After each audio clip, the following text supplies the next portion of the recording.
Artlist IO.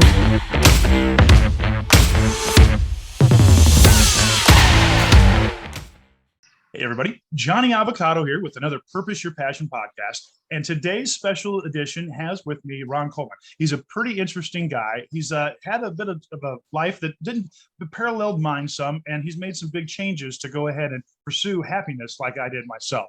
So we're going to hear a little bit about Ron's story. It's pretty interesting. We'll let most of it tease out, but I'll give you a few highlights. He's an ex-Air Force vet like myself. He went through a life pursuing the things that everybody told him he should pursue. Somewhere along the lines, he decided he needed to chase his own dream, decided to do that, and has lived a much happier life ever since. So thanks for being on the show with us today, Ron. Absolutely, and thank you for your service as well. Oh, I appreciate that, man. So we got to jump right into that. So as an Air Force vet, I got to ask you, what did you do? What was your MOS? I was a command controller. That's born and raised in the Air Force, as I like to say. You know, over time in the Air Force, some people may retrain in the other areas, but as soon as I got out of basic training and entered into the main part, I was a command post guy and ran that until I got out of the Air Force for many years. It was more on the nuclear side. It was a very unique thing that's hard for me to describe because there's not many parallels to it in the civilian world. Right. Oh, that's pretty cool. So an interesting side note, when I went to tech school, they taught us a lot of weird and eclectic things. And sometimes they taught us a few things and they would often provide it to us as if in the context they were just teaching you some more basic information. But a lot of it was very specific. And one of the crazy things that I got taught, and I'm going to go ahead and share this because I don't think it's probably part of the arsenal anymore, but they taught us to actually program in Fortran on punch cards. And the school that I went to for was F-16. F-16 didn't have no friggin' punch cards on it, man. And we had to learn, and I learned how to read and write on a almost like Braille on a punch card before I even knew what those characters were in graphic American, characters. It was all just these little holes on his freaking punch card. It was a pretty interesting experience, and I know that later in life, I found out that they had probably something to do with some special code that they wanted to make sure more folks within the units knew how to perform those duties, because some of those things like within nuclear submarines or with nuclear missiles were very specialized, and there weren't too many people that had that information. Oh, absolutely. And that's some of the stuff I kind of dabbled in a little bit. The punch cards were kind of starting to phase out as I got in, but we had other kind of materials that were the same, and that was a big part of what I did. So it was very interesting. You see this little piece of tape that's just got a series of little dots that do look a lot like Braille or something, and then it can take this information from satellites or wherever and decode it right in front of you. It still blows my mind, some of the stuff we could do. And then also you see some of the antiquated technology. Even today, they're probably still using some of the nuclear systems. Like we were still changing out floppy disks daily, every single day. I mean, the big old floppy disk. It's crazy to look back on the where we kind of started and how much we've leaped forward now. And just when I was getting out too, people were doing stuff on phones, and that still blows my mind. Right. So I had as a guy that came out of the decentralized computer networking, I had a lot of concerns about this, the networkification of our military operations, that we didn't get hacked, that somebody didn't have access to all that. And I'm glad that the military, sometimes there's aspects about the military that just wish move faster, and there's other parts that every once in a while you're glad that they still kind of do it the old-fashioned way. They're slow to change things because you got to have that assurances behind you there. So when they do change something, they do it wholeheartedly. They buy in all the way, and that's what we do. So it's comforting actually to know as an ex-guy that we still carry on some of the things that are going to keep us safe, regardless of how the future looks at any one moment. So I appreciate your service in that, man. So you came out of the Air Force. Now, did you? Then you got into the civilian side. Now, I had a bit of trouble. I wasn't special ops, but I had a pretty tight mission close to those guys, and we got a bit of myself is that I fell into the mission, man. I was Air Force all the way, and when I came out into the civilian world, there was a lot of transition that was difficult for me. A lot of guys call it the basic life. When you had done something that was important or of consequence, and then you have to come and live a life where where few things are of consequence and everything is dramatized and over the top. It was a difficult transition for me. Did you have some trouble with that as well? Man, I'm still transitioning.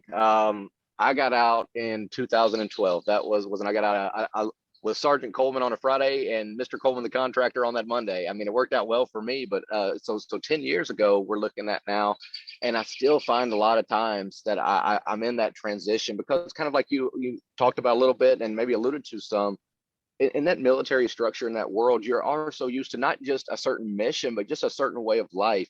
Everything is kind of structured. There is a lot more black and white. We have those Air Force instructions, regulations, whatever anybody wants to call them, and you can look in there and you have a good idea of what you need to do and what you can't do. There's not a whole lot of gray area. So going into the civilian world, getting out, and even being a contractor for a little while, still being on the government side, just, it was different.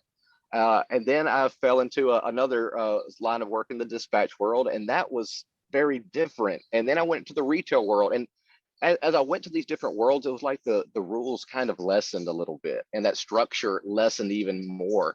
And for somebody who was around that, whether it was through junior ROTC or active duty Air Force for over 20 years, to have that structure slowly just degrading away, it's a little terrifying. I can't lie to you. And also not having something to fall back on and go, no, it needs to be this way. It has to be this way. And everybody else looks at it and goes, no, it doesn't. Like, that's still something I'm adjusting to.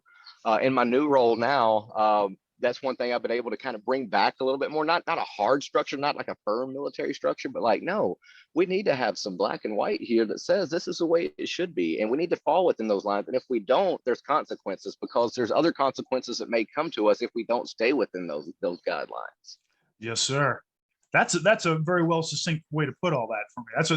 That's pretty right on there. I had that same experience myself coming out, and it was a tough transition. So let me talk to you just a little bit, because you kind of stumbled onto it there. You fell into the dispensary work.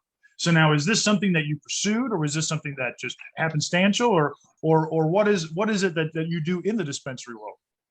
As you see, I already started smiling. So about 2 years ago or so, this part of the story may get a little bit longer. Is that all right? That's absolutely fine. All right, I'll try to condense as much as I can. But so I was working in dispatch at the time. I was working for our university here, and the dispatch run the entire 911 center. So I had about 10 dispatchers under me. But at the time, it was July 4th as it was. And I remember sitting in the dispatch room by myself, and yes, nothing was going on. And in dispatch, and in my prior life too, when my phone rang, when the radio rang, you probably know, like I do, it's never good news. Like, it was never like, hey, we just wanted to say you're doing a great job out there. It's usually a life or death circumstance, or somebody in their very worst moment. So over time, like, that just, you get compassion fatigue and everything else that comes with it. But I just remember that one day just kind of sitting there and nothing was happening. I just went, why am I doing this? I serve my country. I have so many skill sets I can do. Why am I sitting in a room by myself being ignored, basically? Like, that's just strange to me. And if anybody knows my personality and has seen other things that I do, like, it's weird to put me in a room. I like to reference Dirty Dancing. It's one of my favorite movies, but like, don't put baby in a corner. Like that. I felt like baby was constantly getting put in a corner. And so I was sitting there, and I just remember calling my wife and going like, I think I'm done here. And she goes, what? But it wasn't like a shocked what. It was just like almost like it's an about time kind of thing, because she knew I wasn't happy. And so we were already planning to make our first vacation, if that tells you anything. After being married over 20 years and everything, it was our first true vacation where we weren't seeing family or anything like that. And so I decided, like, I'm going to tell them I'm going to quit, and I'm going to try to vacation out if they'll let me. So I did that, and I went, got a security job at Walmart, and did my vacation to Grand Canyon, and that was a game changer. I was free in that moment. You know what I mean? When I was going out there, I didn't have a worry. I didn't have to worry about the phone ringing. There was no concern in my life. Going there, being there, coming back, and I found a new peace while I was there. I know that sounds kind of cliche, but it was true. And not just necessarily because it was the Grand Canyon or the area, just because I had a freedom that I didn't have prior to that. And we'll wrap all that Grand Canyon vacation up. It was amazing. I don't want to, short sight that, but I came back and started working at Walmart. And that was when I started getting freedom, as I'd like to call it, is because they didn't care. They just didn't care. And I know that may sound weird, and I don't want to talk down about Walmart as a corporation, but in this, from the world I knew before, they just didn't really care what happened. As long as stuff was on shelves, the stuff was flying out there, it didn't matter what else happened or what people really did. So I started dabbling a bit more in learning myself about cannabis. And it was an industry I definitely wanted to get into because I was learning it was helping me. The VA I didn't find was helping me in ways that I wanted them to, even though I would have conversations with them. So I basically did start self-medicating. Um, I was the dumb stoner for a little while. Absolutely. I'll admit that to anybody in the whole world because I didn't know what I was doing, but I wanted to get smarter. So I started getting smarter. And then over time, the fun of Walmart just faded away, as one could imagine. And so then I went over to a convenience store, a good chain here. I won't mention their name, but I was running the kitchen pretty much over there for about a year, and I could literally do anything I want there. But again, I wasn't satisfied. I'd use that to kind of get a foot in the door, almost like I did Walmart. I wanted to use Walmart in the back end of a house. I wanted to learn how it all worked because I did want to do something. I didn't know exactly what I wanted to do yet. Initially, I actually planned on maybe doing a liquor store or something like that, but I wanted to learn the game. And then it's like, retail's not exactly my passion. I want to learn kitchen because I love cooking and stuff. So if I even get into basic kitchen, learning that side of the game, I would do some stuff. But time started to wear on me there too. That's a rough life living in a gas station and a kitchen. You know, that's it's harder than people realize. If you follow me anywhere, you've seen some of the stories. But one day, as it were, I see this new building popping up, and I'm like, what the hell is this building? I see these thick walls in the back. I mean, these concrete walls are like this thick. So something tells me something important is going in that room. And so I start digging, and it doesn't take much to dig in a town like I live in Warrensburg, Missouri. 20,000 people average on a good day, you know, so it doesn't take long to find information. I found out a dispensary was coming in. So I start telling everybody I work with, like, this is what I want to do. Like, the building's not even done yet, but this is what I want. Like, I was kind of starting to learn more and pursue that, but this is what I want. I never knew what I wanted to do before. I thought I did, but this is what I want to do. So I started trying, and I put in my application. I'm sending resumes, I'm sending emails, and I'm sending not just to this place, but anywhere. I'm trying to get a foot in any door I can. Nothing's happening. I mean, months go by, months go by, months go by. And finally, I'm at this gas station one night, and I hit this point of just sheer frustration. And I get on Facebook, and I just make a basic post, and you can read the frustration in it still. Like, and I can't remember exactly what I said, but it was something along the lines like, I just want to work in the cannabis industry. I can't get anybody to give me the time of day. I don't know what else to do. And then I swear it wasn't 10 minutes later, a buddy of mine who I've done some security work with, and just a great dude, Chad, he tags the vice president of the company that I now work for. And I don't know who this guy is. I think it's just another tag. And a few minutes later, that same individual responds, hey, unfortunately, we don't have any positions, but we're opening a new store in Warrensburg, but I need somebody that's there. Light bulb, I'm not waiting a second to reply. And I just instantly, hey, holy crap, I'm in Warrensburg, would love to have a conversation. He says, send me a resume. And honestly, there was a lot of other events that led up to me getting where I'm at now, but that was it. Me just getting on Facebook and kind of putting it out to the universe, not really being a dick about it, but just saying, I want this. Nothing's working. What do I got to do? Someone tell me what I got to do. And then finally it worked. And here I am. And it's been a happier day ever since. So I got to call out a few things in that story there. So this touches on all my monikers here a whole lot, or all of my talking points here a whole lot, man. So the intention, the plan, man, you decided you wanted to do something and you pursued it. So my catchphrase here is to purpose your passion. And so that is exactly, in my mind, what you did there. You had a passion for something and you figured out how to purpose it. You put all that energy down the right lanes. You kept expressing yourself in the right place, trying to connect to the right people again and again. A lot of times, so many folks will tell us, a story like yours where you expressed your frustration, or you try to connect with, or put yourself out there, is they're putting yourself in the wrong place, or they're trying to connect to the wrong people. You do it, thoughtfully and with intention. You guide and direct where you're putting those energies, and you'll get something from it all in the end. So I gotta commend you on your perseverance and your intention. A lot of folks who sometimes on the mystical side of this, folks might refer to that as manifesting, but on the psychological side of this, that's living intentionally. That's filling your mind full of the things that you need to have your mind full of, so you can devise a plan, so that when an opportunity presents itself, you can strike at it. A lot of times I work in the self-help space, and many folks talk about finding opportunities. Man, I'm going to screw that. I don't find opportunities, I make them. And that will get you greater success every single time. It's, a lot of times these self-help books are like, we're going to sit around and pray for crap to happen and wait for somebody to come save us. Well, nobody's going to save you. It's up to you. You got to go out there and knock on those doors. You got to decide what you want to do and put yourself out there. And sometimes as a young person or a struggling person, it's hard for us to recognize what somebody's trying to say to us when we're saying that. But that's absolutely what it is. You got to fill your mind, your life, and all of your plans with this item of desire, this thing that you want. You have to purpose your passion. So, man, I'm going to tell you what, you hit the nail on the head for me right there, partner. So kudos to you. So now let's talk a little bit. Why did you decide that this was the industry you wanted to work in? You have a lot of passion about it, but let's get back to that backstory just a little bit. I think that has a bit to do with you being a vet. Yes. It has a lot to do with me being a vet, honestly. Again, like I kind of talked about a little while ago, I found that I wasn't getting the care that I felt that I could be. I do have a lot of mental health issues. I don't want to say issues. I have a lot of mental health diagnoses, I should say. They're not issues for me anymore. These are things that I work through and work with daily. I'm an 80% disabled veteran according to the VA, and a lot of that is mental health related, PTSD, general anxiety disorder.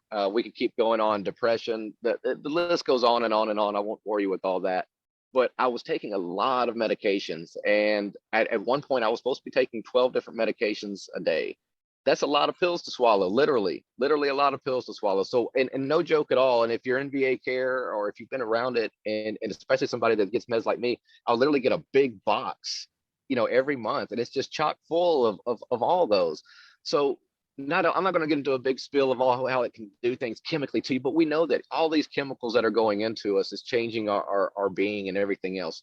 But not only with that, I found that I wasn't really getting any true benefits. I'm sure there were some. My numbers were changing here and there, so on and so forth, but I just didn't feel like I was getting the benefits, and maybe I could in other ways. So I know over time, back in the day, people called witch doctors and quacks, and they hunted out different medicines or different natural remedies and so on and so forth. And that was never necessarily my direct intention. But as I started self-medicating, experimenting, whatever we want to call it, I did start getting benefits. And is that train causing an interruption? I'm sorry. A little bit. It's all right. We'll keep going. All right. But yeah, I started finding benefits through the self-care, the self-medication. And at first, again, I was a little bit ignorant. I was just feeling better because I was putting something in my body that was making me high, per se. But then I started learning about more things. I learned how THC could affect my body. I learned how combining it with CBD could affect things. I learned about things like terpenes. So when I started learning how I could use this medication to maybe uplift in certain ways, I started noticing weight loss. And when I started using certain, and I know some of this is language that might be foreign, and if there's any question, I'm happy to explain any of that to you. But when I started finding little things that worked, I started putting the pieces of a puzzle together and going, wait a minute, if I do this, and maybe I'm not smoking, maybe I'm vaping, maybe I'm eating a piece of candy, it could be but when I do this, I'm finding these amazing benefits. But I'm also finding thought to encourage people to through maybe this here it is. An idiot. I'm not dumb. I'm a very, very motivated person. You're not going to find a more motivated, more intelligent stoner than me, period. And I'll put that up against anybody any day of the week. So like that's something I found. I want to break stigmas with that too. Being a veteran, I found those benefits. So I wanted to start being a voice rather going, hey, maybe this could help you. I don't want to be preachy about it. I never want to be preachy, but I want to tell you my story. And maybe you go to where I'm at. That's something that happens to me. Maybe if I try this, it might work. And then that's one thing I started to find when I would introduce people to this information, it benefited them. So when I started seeing the direct benefits with veterans and myself, obviously I wanted to do more. I always want to do more. And you may know as well, like she's going to see emotion. I give back. I'm a giving person. I care. I give a shit. And it's not a gimmick at all. I want people to do well, especially when I've found ways where I can do better. Why wouldn't I want somebody else to benefit from that? So I realized that back to friends and things, but I have that for others. So getting that foot in the door in the cannabis industry, and I've seen it more than I did. Day one, I hired a lot of younger team members. A lot of them are college age. And so they think it's kind of cool, but a lot of them are passionate too. but they got to start seeing people coming in and getting off opioids. They got to see people like their grandmothers and their great grandmothers coming in and finding relief. They got to see their grandparents coming in and getting sleep that maybe they haven't had in years, days. See people just, again, become themselves. And when I started seeing others, and I started seeing my team see that in others, like we're all juggernauts now. There's no stopping us. We're in a force that will not slow down, but just the gospel, as it were. Like, it's, please just listen to me. I'm not going to shove anything down your throat or into your lungs, but like, I think I could give you some information you might like. Well, that seems to be, and of course that has been, by design through the government for a while, but that lack of education around cannabis is really, really the thing that I think could aid anybody either to come to find whether it's useful to them or even to be educated about it. It's going out there and finding that information, because there hasn't been anything published in the past. There wasn't information available to us now, but a lot of that is changing as this has become legal in different states. And although there's not the government money for the research, there's private money for folks that are trying to discover what these benefits are and quantify them and provide that information to folks.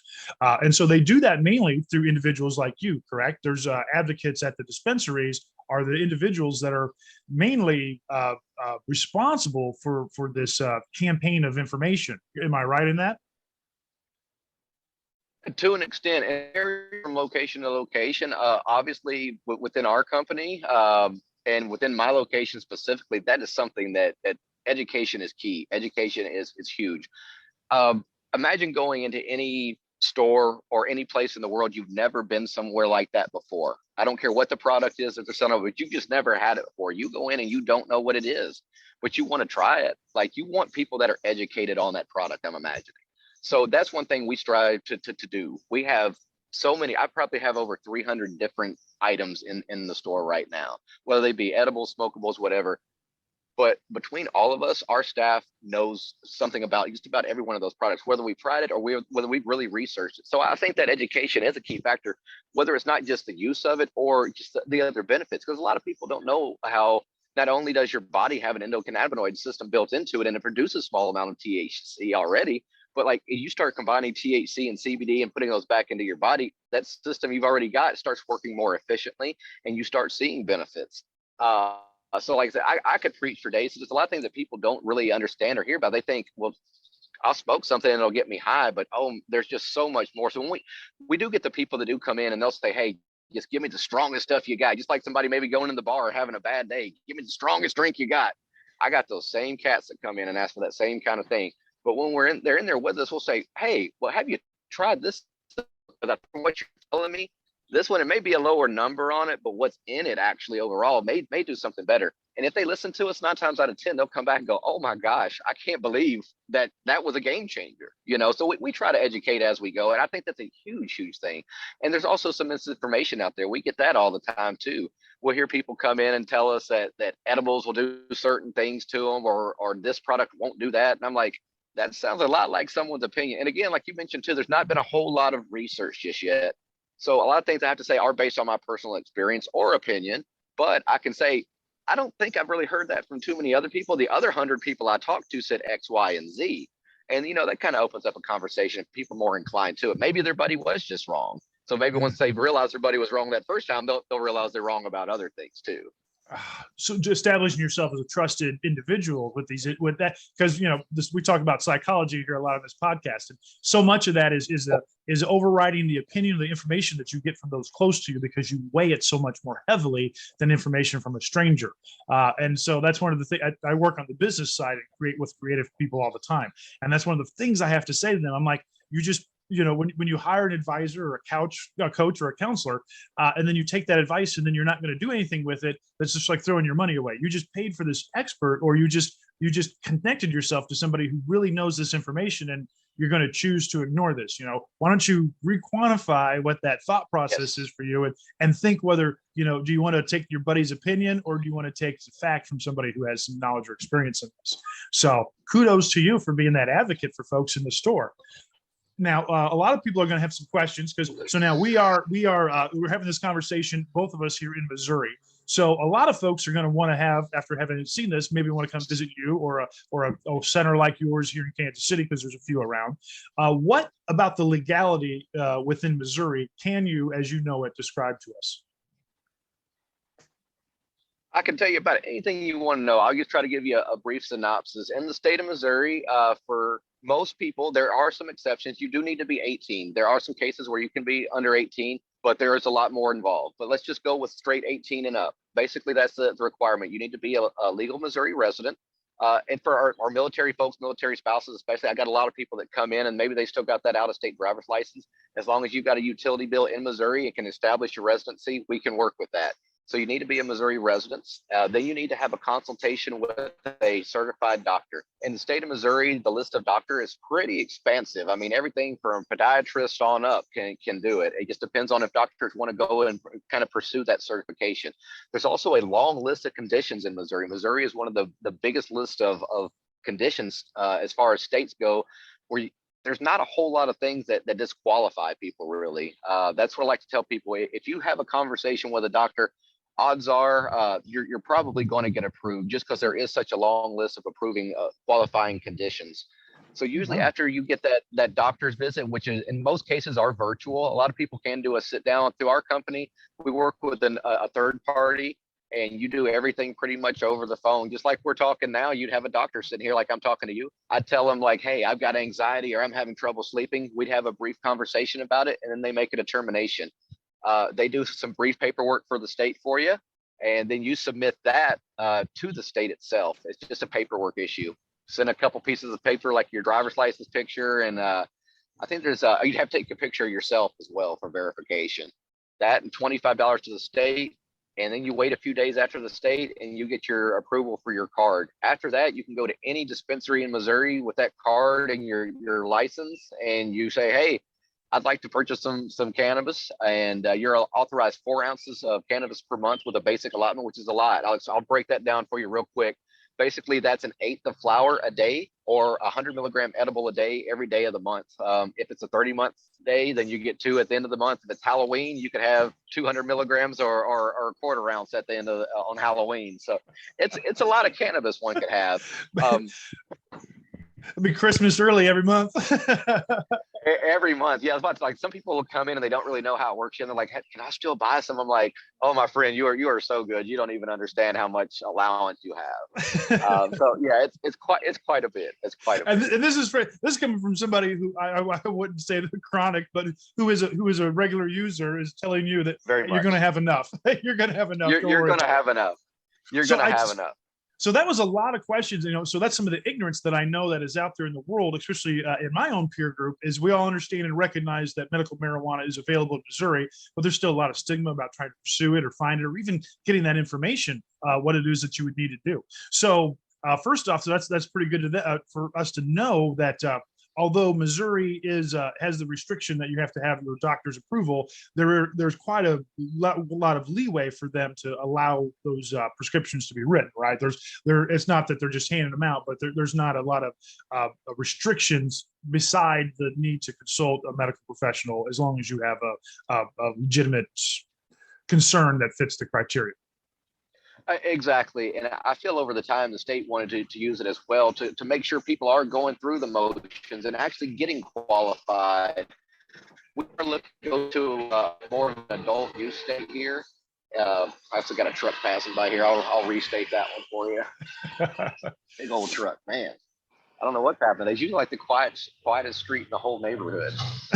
Until we do a podcast. Until we do a podcast. Yeah, I'm not sure all the time he's peaceful. Trains and trucks. He's gone now. So yeah, back to it. Planes, trains, automobiles. Shit, man. All right. So going back to the medical side of it. So right now, the state kind of just wants to see you go through the motions of it all. Make sure you are truly getting it as intended. We're not just letting people walk into a store and grab whatever. We have to make sure people are qualified. We are going to be hopefully pursuing more of an adult use state this year. So hopefully this fall it'll be on the ballots. We worked hard this past year to get it onto the ballot, so it should be on there. Once it goes adult use, so the rules will change a little bit. You won't need the med card as much, but it still will be an option, and we'll have some different options for people with that card. But as it stands right now, yeah, once you get that card, like you just go through the motions and you're good to go. You're good for a year on that as well. And I think I just went off on a tangent there. I'm so sorry. I need to bring it back. I don't know where I was going with that. Um, well, let's transition to another question. Let me ask you about. There's a lot of folks that may come to that have come to look for things like CBD oils and stuff like that for epilepsy is one use that I know of. Now, do you sell just cannabis in your store? Do you sell CBD oils as well? Are you guys informed and knowledgeable? Can you share information about that if someone comes into the store as well? Absolutely. Well, our focus primarily is more on THC. We do have some CBD products because there are some people that do want to come in and get just a CBD product. We also have what a lot of people don't know about just yet either, which is another thing I get excited to educate people on, or what we call ratioed products. So it's like a 1-to-1. So 1 part THC to 1 part CBD, or a 2-to-1, 2 part CBD to 1 part THC. So again, like I mentioned earlier, with the endocannabinoid system our body already has, when we take that CBD and combine it with a little bit of THC, even in small doses, it kind of kickstarts that system into gear a little bit more. So we start seeing pain relief benefits. A lot of people will also kind of balk at the idea of THC, like, oh, why would I, or not THC, CBD. Why would I get CBD when I can get THC? Get some CBD in your life too, honestly. As a guy like you talked about earlier, you've seen me smoke. You see, I advertise daily pretty much. I love CBD in with my THC because it does help relax the body. It does help with some of the tensions and other things. So you get a different sensation that you may not get otherwise. I'm not saying that you necessarily get higher, but you may feel a different way. You're like, where did this come from? It's because the CBD is working in conjunction in a way that you didn't expect it to before. So it's almost like, again, I kind of correlate it to drinking because people are more familiar with that format. You know, if you just have a beer, you kind of feel one way. You have a beer and a shot, oh man, you know, you're kind of feeling a little something now, you know. So when you take that CBD and THC, you're really kind of kicking it up a little bit. Not necessarily you're going to get just obliterated, but different things are going to start happening in your body. Get the party started. Yeah. Absolutely. And we even sell dog treats and stuff. My dogs are huge advocates for those. They love the CBD treats, and we've seen benefits. We've got an older, more elderly dog, and he's had some issues with his hips and his back over the years.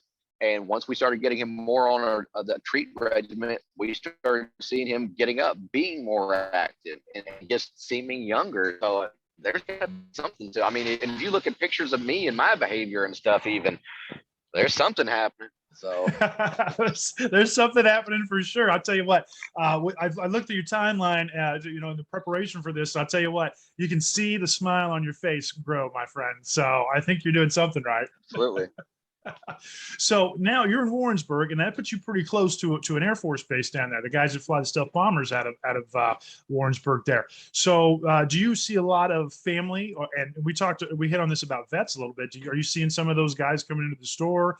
What's the interaction with the military community? Are they mad at you? Do they hate you? Do they have concerns with their troops and are testing everybody all the time? How is that played out? That is actually a great question, and I'm glad someone asked me that for a few reasons, which I'll try to cover them all. Honestly, when we first set up shop here, this is a more rural area. There is a nice liberal arts college here, so that kind of shields us, if you will, from a little more of the rural things that come with a rural town, you know. So people are a little more open-minded here as a whole, I find. But we were very concerned with that right before we opened, just because it's new. The closest other dispensary to us is about 30 minutes away. So like it's foreign to some people, and here they come bringing in all this weed to town, basically. So one of the first meetings I had was with all of the law enforcement in the county, and coming from a prior law enforcement background, suddenly seeing my former bosses, and I'm like, hi, I'm here to tell you about weed today. That was a unique experience in itself.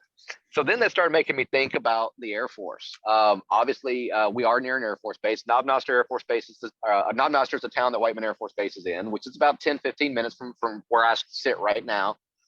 Very familiar. I worked with the B-2s. I've been in a B-2. I know all about the B-2s. They're amazing. They fly over the house all the time. Maybe they'll fly over for us. But I was curious how OSI and security forces would feel about us.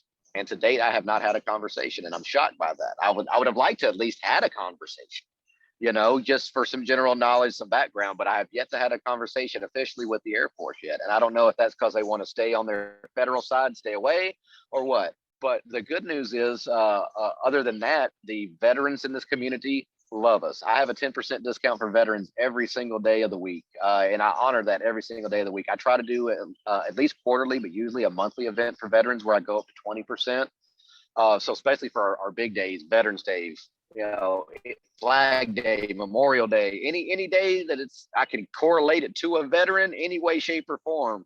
National Ice Cream Day. I like ice cream. I'm a veteran. I'm going to throw it 20%. It's that kind of a deal for veterans. So I really do try for the veterans in that. And then we kind of extend the same to our military spouses as well. You ain't got a choice where you're stationed at a lot of times. It ain't your choice if you're here. You may not want to be here. Maybe we got something to make your life a little more entertaining while you're here. You can't take it on the base because they are a federal installation. That's an absolute no-no. I tell that to every veteran and anybody I know that may be affiliated in any way, shape, or form. But when you're off post, you do what you need to do. And that's going back to one of your questions about military, coming in there. If a military member were to come in my store, that's absolutely none of my business. As long as they meet all the state requirements and they come in, they shop, I will keep total confidence. I fall under HIPAA. We are a medical facility. I will keep total confidence better than any top secret I kept in my entire career. It stays with us. Whether you go out and display that information to somebody else is on you. But as you know, like I do with the UCMJ and other things, there's a lot of risk for military members to take that step and to come see us. But that's not my job to judge them and stop them from doing that. That's pretty interesting. So let me harken back to you talking about with your talking with the police folks that you used to deal with, because you dispatched, right, for a long time. So you got to know all those guys. So how did that conversation? Let's talk about that a little bit. How'd that conversation go when you you kind of worked under these guys, and now all of a sudden you're kind of this contractor going, hey man, we're going to start driving weed through your state and parking it in your town here for a while. What do you think of that? It was unique because when I left under very good terms, but I kind of knew what I was starting to point towards when I left dispatch. Again, I started wanted to edge towards cannabis, but I didn't know how. So that's when I wanted to look at the retail side. I was somewhat vague when I left the dispatch side. He said, hey, look, there's some stuff I want to do. And I think my boss kind of understood he knew I was worth more than he was paying me. He definitely understood that. And he knew I was being held back there. I will forever give him credit for that. But I think he kind of knew I had a plan. And even I didn't know exactly what that plan was. But that day, he was one of the ones that walked in. And I remember looking at him when he came in. I just looked at him and said, told you I had a plan. And he just kind of chuckled. And but then I had the entire floor, and it wasn't just him. It was 3 members from my department, every police chief in the county, the sheriff's office, basically every law enforcement, like big wig in the county was here. And we have a security compliance officer. He's a retired police chief out of North Kansas City, actually. So that works well for us. But he is not as educated on the cannabis side. The regulations got on lot, but I'm the weed expert. So they were asking very specific questions. So like literally it felt like a spotlight came on me, and I stepped into it. I was like, all right, now you have to listen to me.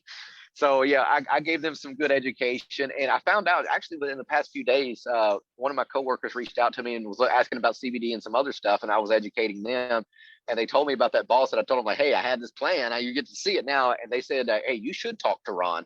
He really knows what he's talking about, and that meant the world to me. That not only did my former boss recommend me, but they're singing my praises and know that if I went and took this and I went balls deep, I went running at it and said, hey, this is something I want. I'm going to throw everything in it. Be damned. That means a lot that he's still going. He fucking did it. That means the world to me. That means the world to me. Gotta own that shit. Damn right, man. That's how you get to wherever it is you want to be, by owning it, man. By making possessing it, making it part of you. That's fantastic. So you tell us that you deal with a lot of former vets or former military members that are vets and things. Have you got former corrections officers, former police folks, people that worked in the force? Have you, not that you need to drop any names, but do you see these people that that had at one time looked down or criminalized, I don't know what the right term is, but prosecuted or detained people for this very thing that they're now seeking themselves? Absolutely. I'll raise my hand. That was one of my early ventures in the Air Force. I was working with Joint Task Force 6 doing drug interdiction on the Mexico border. Grew up, my dad was a police officer. Dare. You know what I mean? Like, weed was bad. I didn't touch marijuana. This is important. I don't know. I didn't stress this sooner. I did not touch marijuana until I was 37 years old. Didn't touch it in any way, shape, or form. I was a grown ass man. Didn't dabble. Didn't think about it. It was almost forbidden. It was that kind of thing.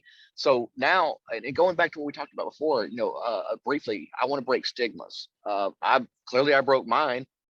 So now I want people to see those things. So yes, I get, and not just those law enforcement, military, and so forth. When I tell you that every walk of life comes through my doors, I mean every walk of life. From the 18-year-old kid that just graduated high school and doesn't know what the hell he or she's about to do, to the great grandfather out there that they're not sure what tomorrow's going to bring. We've got teachers, we've got different people that are first responders, and maybe not active, but they were. We've got people from literally all walks of life that come in there, and that's what I think too. When talking to my team, seeing some of that coming in, is they're starting to see maybe that their former teacher comes in now, and they're like, "Holy crap! Like, I get why you needed it. Like, I totally get it. Like, let me give you a discount, as a matter of fact." It's one of those kind of things. I remember third period in 8th grade. You sure need this. Yeah, absolutely. So they get to kind of see that, and they get to see that those teachers, oh my God, they're human.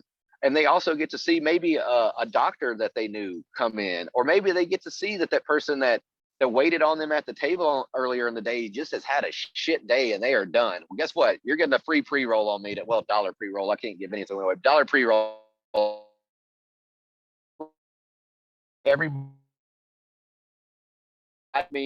High on cannabis, but like, I am so damn happy I get to come see you guys, to like, I hug people. I've cried with people. We've shared our saddest stories. And then on the inverse, we get to sometimes come out of that in those same moments where we'll go, "Why are we crying?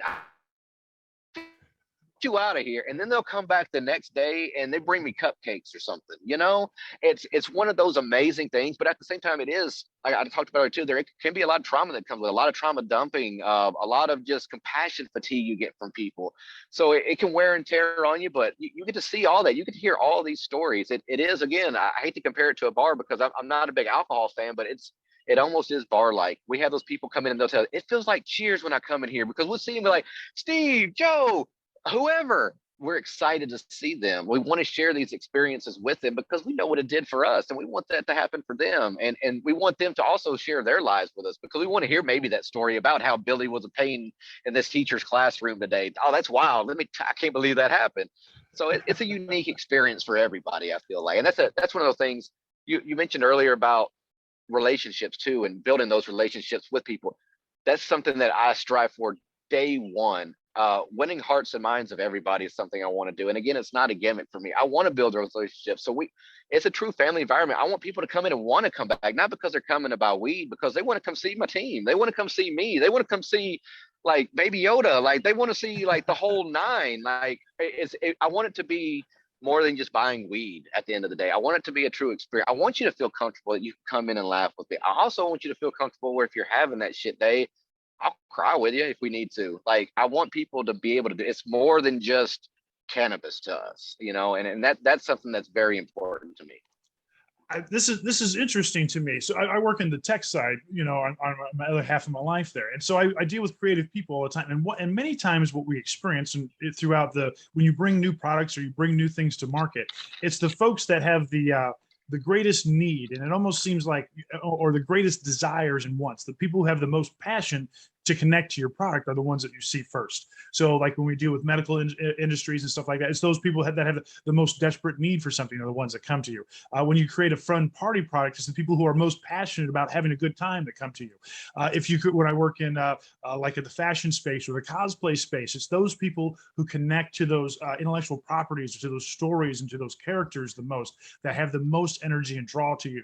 And so to see that in this cannabis space, I guess I should have predicted such a thing, but to hear you talk about it, it becomes so very to the forefront to me that these are probably the people that, because you are new in this space, these are most definitely the people that you're seeing first, is those people that have the most, I would hate to use the word desperate, but most dire desire to connect to something that they hope is going to work. And then when they find you and you have the thing, not just the hope or the want to have what it is, but then when it really does, or if it does help them or ease their suffering or alleviate pain or help them put themselves into a better headspace, whatever it is that they're trying to do with your product. I mean, I'm telling you, that is why every inventor, every creative person, every songwriter, every artist, is to make that connection and to put it out there. So I'm going to tell you, Ron, I mean, you speak like you're a passion person, but I'm going to point out to you, man, you're an artist in this fashion, that you are bringing something and connecting people to their passion, to their desire, you know, that middleman that helps make that connection. And a lot of that is you providing that information, that education, and a safe space to unlet a lot of that. You know, you and I actually, our first connection was in that cosplay space, and my series seems to connect to a whole lot of people in that place. It seems really interesting to me. A whole lot of many people who wouldn't express themselves otherwise find themselves suddenly very emotional when they're confronted or come face to face with a creator or a character or somebody that they have connected with. And it's this sudden connection of emotion and shared empathy for one another. When you recognize and see this person didn't just tell me something, they really feel this story. They live this story. This character that I fell in love with was really their brother or their sister, or this storyline, this arc that really meant so much to me was really a part of somebody's life that they personified. So to see you connect with people like this, I see that parallel right there, that you help people find that. You know, I don't know how better. I wish I had better words, man. I want to commend you, and I appreciate the work that you're doing. You probably don't hear it from enough people other than the ones that are crying on your shoulder on occasion. But to somebody maybe from the outside, I wanted to say it to you, man. What I do with my series here is to find people that are making a difference in the world. I think that the world can be a better place, but for that to happen, we all have to be better people. And so I've made it my mission to find people that are making a difference. And I think that you're one, man. So I absolutely appreciate you coming on the show, Ron. I appreciate you, for real. Like I said, I could talk for days about all of this stuff, and and you probably saw just even talking it. The passion's real. Like I said, it's been, everything's been a game changer for me, and getting to have, again, I can't stress my team enough either. Bringing this group of people in that just came from all walks of life, and a lot of them were, I kind of call us like the bad news bears too. A lot of us are the people that were kind of looked over a little bit, maybe kind of forgotten about, maybe a little troublemaking here or there. But when you give them all a friggin' chance, you know, and you say, I'm just gonna experiment, because I feel like at the end of the day, our location, it's a bit of a wild experiment. I shouldn't, you know, at the end of the day, for a million reasons. I feel like I have earned it, and I do need to be here now, but like I shouldn't have been here for a million reasons. And as we move forward, I don't know who just waved at me and honking by driving, but somebody's drove by and honked. But yeah, I shouldn't be here for a lot of reasons, and it worked out. And to be able to bring this team on board with me as well, and to give them this ability to just kind of run wild, but within limits. You know, like I mentioned Baby Yoda and stuff earlier. Like, I'm bringing in cosplay elements. I'm bringing in Baby Yoda. I went to work dressed as a Ghostbuster one day. That is part of that, making those connections and letting people go, well, if the boss man is just kind of like, whatever, like, why can't I be this way? And I think once you give people just a little bit of freedom I've seen such a growth in these individuals, their own personal growth, the confidence, how they stand and carry themselves. They're starting to show more personality in the way they dress, and little things. And I see it also in some of our patients that we get coming through the door, because again, you said it best. You said it was a safe space, and that's one of the biggest compliments to me in the world. I know you haven't been to my location, but like, that's what I strive for. I want people to come in that door. They don't have to whisper in there. You know, that's what we get a lot of first timers too, is people who whisper. When you come in, if you want to whisper, great, I'm not going to stop you. But if you want to be the most boisterous person on the planet, you do you. I want you to be 1,000% you when you come in those doors and until you leave. When you walk out, it's the world exists again. But when you're there, you're safe. You get to be whatever. And I think it's cool that we get to produce that. And I've got this amazing team that they do like, I'm not here there right now. They're doing the work for me. So like, they're the ones that really carry on that mission. I just kind of started a ball rolling. Well, fantastic, Todd. Well, I'm gonna wrap it up there, because like we said, you and I can probably talk for days. So forever. we'll get on to our next part of our mission here. I want to thank you again for your service, Ron. Thank you so much for what you did in the military. I'm going to thank you for your current service, what you're doing to help vets and other folks make connections to something that might really help them out. Absolutely. Thank you so much. You're welcome. Hey, I will go ahead and give you a chance. You want to throw out your social media, and you want to let everybody know what store you work at? You go ahead and do that too.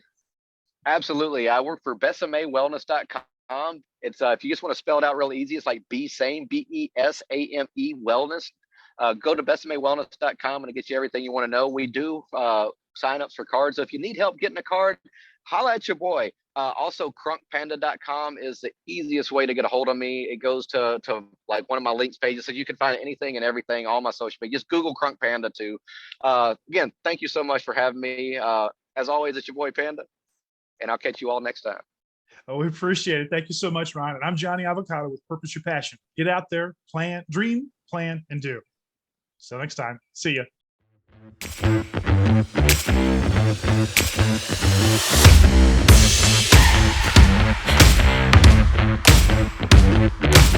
Artlist.io